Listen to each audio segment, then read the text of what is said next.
We know that engagement with social media and our cell phones releases a chemical called dopamine. That's why when you get a text, it feels good, right? So, we've all had it where you're feeling a little bit down or feeling a bit lonely, and so you send out 10 texts to 10 friends, hi, hi, hi, hi, hi, because it feels good when you get a response, right? Right? It's why we count the likes. It's why we go back 10 times to see if my Instagram is growing slower, did I do something wrong? Do they not like me anymore, right? The trauma for young kids to be unfriended, right? Because we know when you get a hit of dopamine, which feels good. It's why we like it. It's why we keep going back to it. Dopamine is the exact same chemical that makes us feel good when we smoke, when we drink, and when we gamble. In other words, it's highly, highly addictive, right? We have age restrictions on smoking, gambling, and alcohol, and we have no age restrictions on social media and cell phones. That's basically what's happening, right? That's basically what happened. You have an entire generation that has access to an addictive, numbing chemical called dopamine through social media and cell phones. What's happening is because we're allowing unfettered access to these dopamine-producing devices and media, basically it's becoming hardwired, and what we're seeing is as they grow older, too many kids don't know how to form deep, meaningful relationships. Their words, not mine. They will admit that many of their friendships are superficial. They will admit that their friends, that they don't count on their friends, they don't rely on their friends, they have fun with their friends, but they also know that their friends will cancel on them if something better comes along. Deep, meaningful relationships are not there because they never practice the skill set, and worse, they don't have the coping mechanisms to deal with stress. So when significant stress starts to show up in their lives, they're not turning to a person, they're turning to a device, they're turning to social media, they're turning to these things which offer temporary relief. We know, the science is clear, we know that people who spend more time on Facebook suffer higher rates of depression than people who spend less time on Facebook, right?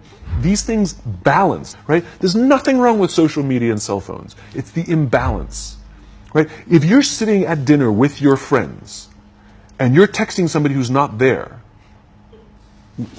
that's a problem. That's an addiction. If you're sitting in a meeting with people you're supposed to be listening to and speaking, and you put your phone on the table, face up or face down, I don't care, that sends a subconscious message to the room that you're just not that important to me right now, right? That's what happens. And the fact that you cannot put it away is because you are addicted. And like all addiction, in time, it'll destroy relationships, it'll cost time, and it'll cost money, and it'll make your life worse, right? And so it's like an alcoholic. The reason you take the alcohol out of the house is because we cannot trust our willpower. We're just not strong enough. But when you remove the temptation, it actually makes it a lot easier. But if you don't have the phone, you just kind of enjoy the world. There should be no cell phones in conference rooms. None. Zero.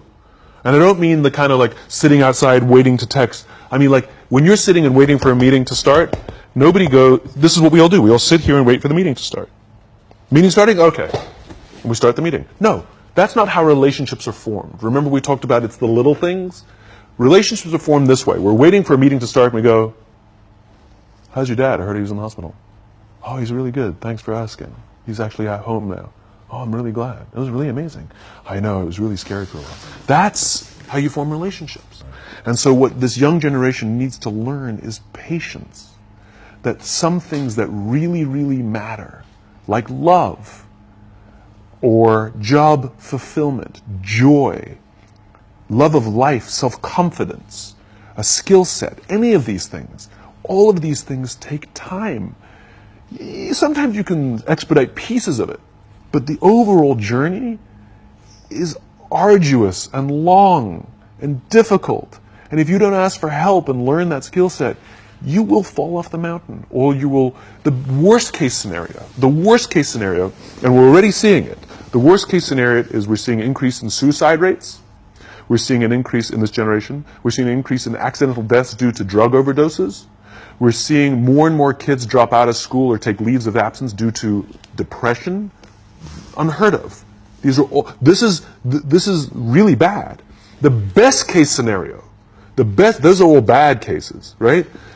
The best case scenario is you'll have an entire population growing up and going through life and just never really finding joy.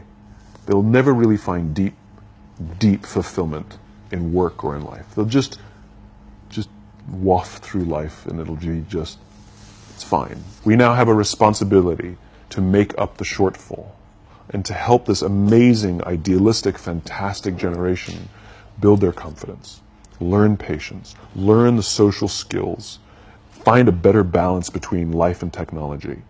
Because, quite frankly, it's the right thing to do.